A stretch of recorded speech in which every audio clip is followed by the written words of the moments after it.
The one that you're listening to now. What is up, YouTube?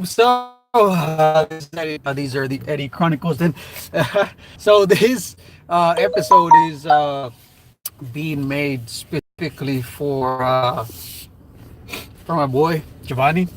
Just because, we're having a. I think we're going out to the movies or something over the weekend. We're gonna go watch. What movie did we watch? Glass. Right, long weekend, 3 day weekend. MLK yesterday, and kind of while I wasn't around yesterday, was spending time with the family, doing all that family stuff, and so I'm kind of prohibited from working whenever the kids and my wife are at home. So I didn't put out much. I should have, but I guess I took the day off. Um, but we're on our way to watch Glass over the weekend, and the conversation I like to ask my kids, what's the new thing, what's coming up, what's everybody tuning into, what's the social media platform that everybody's on, and depending on the age group, it completely depends. Uh, my older stepdaughter, she's in high school, she's all into that whole Snapchat. My little boy's into Twitter, apparently. For the little kids, Twitter's back in again for news and updates and all that stuff. So I'm trying to pay close attention to what's coming next, because they're pretty. What I've seen is, and this is just me. I see that the kids are the first adopters of all this new technology, everything that keeps rolling out. They're staying up to date, and I guess that makes a lot of sense. We've got other things to worry about, and so I keep asking them. And so the conversation came up while we were driving, and I was asking them, like, well, what's next? What's coming up? What's everybody into? Is it still Fortnite? Is it something else? And so my YouTube Eddie Chronicles came up and he started telling me how my videos are boring. Can you believe that? That my videos, and I know nobody watches these, and it's kind of intentional that nobody watches these, just because this is more of a documenting purpose than anything else. So Giovanni, this is a call out to you, a shout out to you, not only right now, but 30, 40 years from now, when your kids are watching this and they can see what I was doing on a day-to-day basis, because it's gonna get to a point where, well, it's to a point where I wish right now, like, oh, that's a perfect example, and I just realized that. So it's been close to a year. March 31st is when my father passed away last year. So March 31st, this is something that I've talked about before. That just a month before he passed away, I actually sat down with both my dad and my mom. Well, with my dad, it was more of a Skype call, and really asked where we came from, what our background is, who he was before I was born, before him and my mom were married and all that good stuff, before they met. So I wanted to know more about him as a kid, and I know it got to a point where I was really interested in what it was like, or what it was like for him growing up, what my grandpa was like, and all that good stuff. And it took me about 8 hours. It took us about 8 hours of conversation to go through everything we wanted to talk about. We wanted to have another conversation. Unfortunately, we didn't get to have it. Just 30 days later, he ended up, or a month later, he passing away. So this is more of a documentation purpose.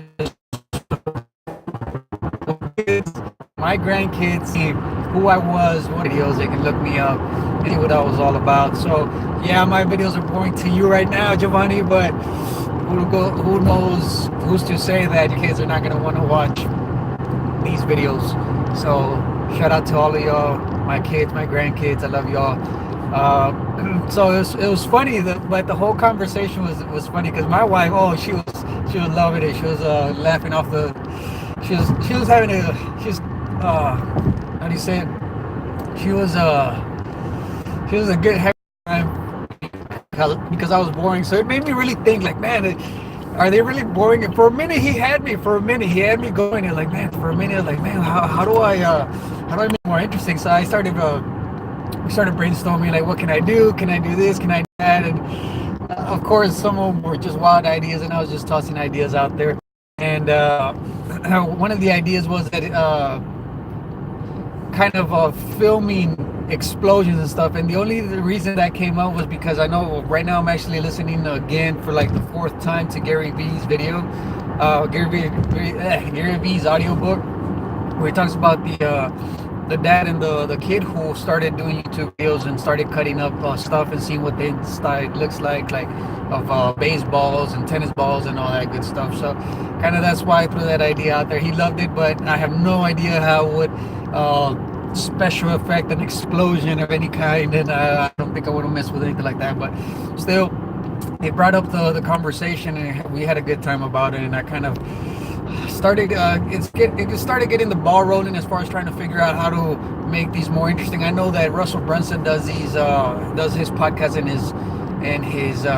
his Jeep, and that's kind of how he started. I think his podcast was named after that something while driving, podcast while driving, and marketing in his car, marketing while driving. I can't remember what it was, but so I kind of took a step back this morning and realized, like, man, it would be nice, and I probably will keep on brainstorming to be able to find a good model for this Daddy Chronicles, to take it a step further and make it a little bit more interesting, make it a little more pizzazz, a little more wow, and to try to provide more value, more entertainment, I guess. But for the meantime, this is more of a chronicle, a diary, a blog of me just documenting my journey. So if it's boring, too bad, so sad. Sorry, not sorry. So shout out to my boy Giovanni Metal on there, just so you can know. So apparently my videos are coming up on his feed as people you may know, which is pretty awesome, which means love me or hate me, at least you know me, right? So jokes on you. Anyways, so over the weekend, long weekend, MLK weekend, man, I took the whole weekend to actually get through the whole book of Jab, Jab, Jab, Right Hook by Gary Vee, and it was super amazing. And that's kind of why I'm going again over the book, crushing it, just because Jab, Jab, Jab, such an amazing book. It's written like a textbook, like textbook material, as far as giving examples, going in depth on how the actual individual platforms work. But it is a little outdated because it puts kind of Tumblr way above Snapchat and is it Instagram? No, Snapchat and LinkedIn, which are pretty big right now. So I kind of want to go back through crushing it and pick up the updates, because I've been through the book a few times. I've read it and I've listened to the audiobook, so it's probably about my fifth go around as far as material wise goes, both in the audiobook and the book. So I want to stay up to date with that. And also, I think by the time that he did the final edition, or the final manuscript of Jab, Jab, Jab, Right Hook, he had actually, or Instagram stories had just come out, so they had just launched back in 2013. So it's gonna be a little refresher for me. The blood moon happened this weekend. I hope you guys watched it. That was pretty awesome. I know some people had some pretty amazing pictures. I just saw this morning my friend Leo posted a real nice picture out in the Pacific coast of that blood moon. It looks so awesome, and it's something that my boy was kind of wanting to see, that big red blood moon, like that real colorful one. Well, we didn't get that in Texas, at least not where we were. And I kind of tried to explain to him about he's really into astrology right now. I was explaining to him, and he kind of understood about the axis rotation and he probably understands it more than I do, but I still try to do my best to explain to him why everybody was seeing a different type of moon, just because of the location, geolocation, and all that good stuff. Some people were seeing the real bright red. We saw a small red dark dot. So it was pretty cool, anyways, to see how it came up, because we tuned in maybe about 30 minutes before it actually, the official full blood moon came up. So it was pretty awesome.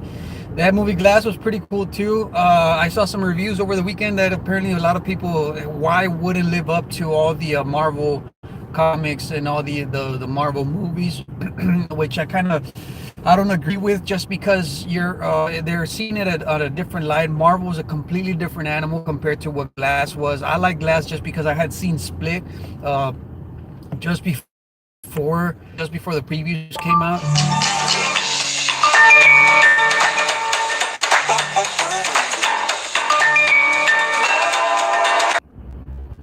Okay, so that was a call coming in from my wife, and so I had to answer that. There's no way I can go around that. And so the movie Split and movie Unbreakable. I hadn't seen Unbreakable. We ended up seeing it afterwards just because we were so intrigued by the whole glass, and it turned out to be more of an origin story than anything. And it's kind of like a sequel origin story because it didn't tell the full origin of. Basically, there were two movies put together, Unbreakable and Split, and so those were the original origin movies, which are pretty cool. Split was definitely an awesome movie. Unbreakable was it was Bruce Willis, man. I mean, it was this. I don't know if the actual storyline was or it was that exciting, but just anything with Bruce Willis, I'm a fan of. So it was pretty awesome. And then, so the movie Glass, yeah, it's a superhero movie, but it's not your regular Marvel Comics or what is it, DC Comics entertainment movie or hero movie.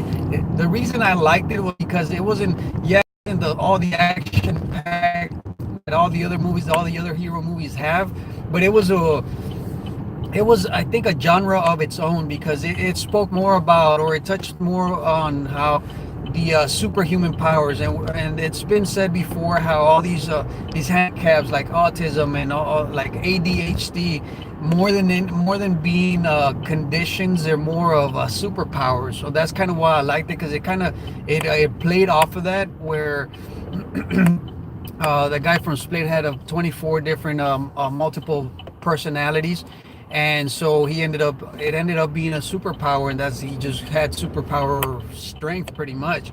And so the whole story, like if you really are more, you pay more attention to the actual story behind the origin story than the actual action and all that. If you were expecting all the explosions and the all the action packed scenes that all the other action movies have, it's far from that.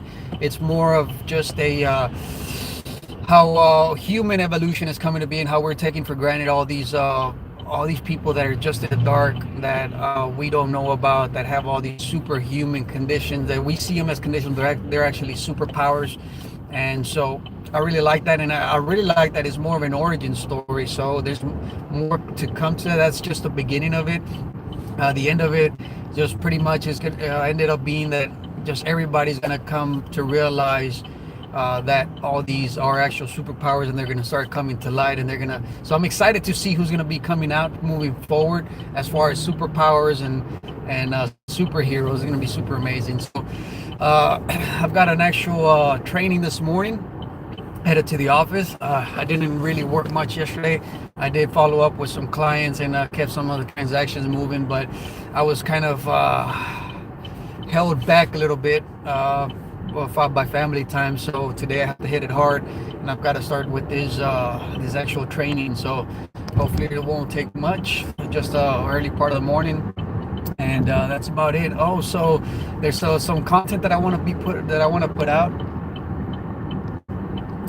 So the big talk right now is the tax reform and the job acts in real estate, and how you can benefit from it, or investing in opportunity zones as far as commercial real estate investment goes, which is super awesome. And I think it's amazing because just by doing the quick numbers, the tax credits that you'll be getting, you'll be able, the tax deductions that you'll be able to capitalize on is maybe averaging between 1.5 to 2% interest or gains that you'll be having over either a 7-year period or a 10-year period. But if you have the investment to be able to hold for 10 years, then the sky's the limit, because any capital gains that you have within those 10 years from that O fund, what they're calling O fund or opportunity funds, which are funds that are going to be appropriated to any opportunity zones, and those are distressed areas that have been designated by HUD. If you invest in those zones, you can, if you keep your investments in there, in that vehicle, in that O fund over the course of 10 years, then all the capital gains that you see on that are gonna actually be tax deferred, or they're not going to be taxable. You're going to be able to waive those taxes. So it's pretty awesome. The sky's the limit on the actual capital gains on that. Where the actual average of the tax deductions that I was talking about, 1.5 to maybe around 2%, is actually going to be for the tax deductions. That's what I'm seeing as your gain, as your revenue, as your ROI, return on investment, in the short. Well, it's long term, but on the shorter period of 7 to 10 years. So that's kind of where I'm going with that. Oh, 5 to 7 years. I'm sorry, it's 5 years, 10% for 5 years, or 10% for 7 years. So if you wait out the 10 years, is where I was talking about that. It's so. How do I explain it? I kind of confused that whole part a little bit. So the whole point of it is, if you invest in that old fund and you keep that money invested for 5 years, then your tax deductions on those capital gain, or on the capital gains, is going to be, you'll be able to deduct 10% of your taxes, taxable revenue on that. So you're talking about around 2% ROI on that. If you keep it for 7 years, then you'll get a 15% deduction, tax reduction, which is turns out to also about 2% more or less. But if you hold it for 10 years, that ROI on that tax deduction is actually going to be average out. If you average it out over 10 years, it's going to be about 1 point something, 1.5, something like that. But that's where the back end of this investment really shines, which is where you won't get any capital gains taxes on the capital gains. So I hope that makes sense, and that's kind of what I want to talk about, or start putting out some of these videos on how to capitalize on this, which is super awesome. I'm super excited about it. So that's my Eddie Chronicles for today. Thanks for tuning in. I love